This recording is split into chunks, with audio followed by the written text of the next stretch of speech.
Dalam aksinya modus dari pelaku yakni mengirimkan link ke aplikasi pesan singkat korban yang menyatakan korban telah memesan paket dan kirimannya telah tiba.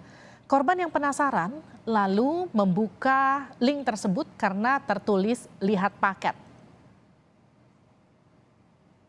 Korban yang penasaran karena tertulis lihat paket ternyata membuka link penipuan untuk meretas HP korban. Peretasan dilakukan untuk menguasai dan mengontrol semua aplikasi di HP korban termasuk mobile banking. Saat membuka link, korban terkejut karena ada pemberitahuan ponselnya telah diretas. Korban saat itu juga tak mampu mengakses HP miliknya termasuk semua aplikasi. Pelaku menguasai ponsel korban dan dapat mengakses data perbankan, email hingga aplikasi pesan singkat. Dalam waktu singkat pelaku menguras rekening korban lewat aplikasi mobile banking atau dompet digital. Dalam kasus penipuan berkedok pesan singkat kiriman paket yang dibongkar Bareskrim, korbannya sebanyak 493 orang dengan kerugian mencapai 12 miliar rupiah. Sekarang kalau misalnya saya sempat pencet linknya, saya tahu dari mana saya itu sudah kertas atau belum. Saya bisa cek di mana dan apa yang bisa saya lakukan.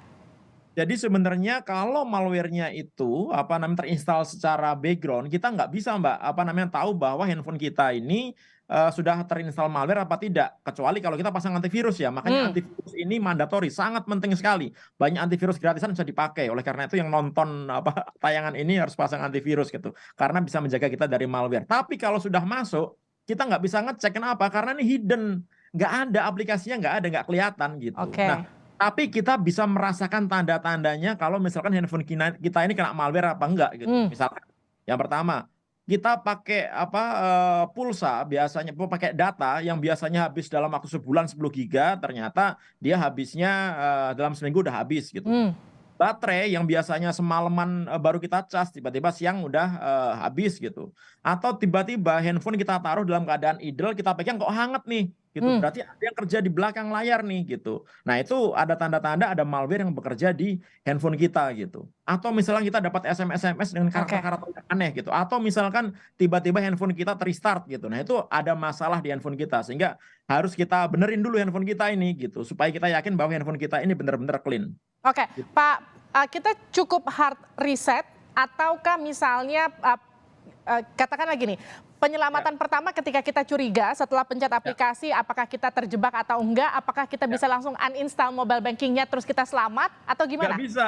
Nggak bisa kita install mobile banking ya, karena itu nggak ngaruh gitu. Oke. Kita install aplikasi M-Banking, kita install nggak ngaruh karena malware-nya ada di dalam handphone kita. Cara terbaik dan tercepat adalah kita backup semua data-data kita di device lain di komputer gitu. Kemudian kita lakukan factory reset, setelah itu baru kita balikin lagi datanya dan install antivirus gitu. Oke, jadi harus Sehingga factory malware lagi reset nggak ya, bisa. riset ulang Iya. semuanya ya. Iya, tapi gini, ada beberapa malware yang dia masuknya bukan di sistem drive-nya device gitu. Dia bisa masuk ke EEPROM-nya. Artinya apa? Walaupun kita factory reset, tapi malware-nya nggak hilang gitu. Tapi Aduh, terus APK gimana ini dong? kayaknya sih nggak. APK yang digunakan untuk RAT ini kita factory reset dia bisa hilang gitu. Tapi ada malware-malware lain yang begitu masuk, dia masuk ke EEPROM, nggak bisa kita hapus walaupun kita di factory reset gitu. Oleh karena itu cara terbaik apa ya, ganti handphone gitu. Oleh karena itu sebelum Oke. kita kena itu harus punya antisipasinya apa? Selalu update sistem operasi yang ada di handphone kita. Kemudian jangan menggunakan jangan install aplikasi dari pihak ketiga selain di Apple Store atau Google Play. Google Play sama Apple Store aja banyak aplikasi yang masih ada malware-nya, apalagi dari luar gitu, Oke. ya kan.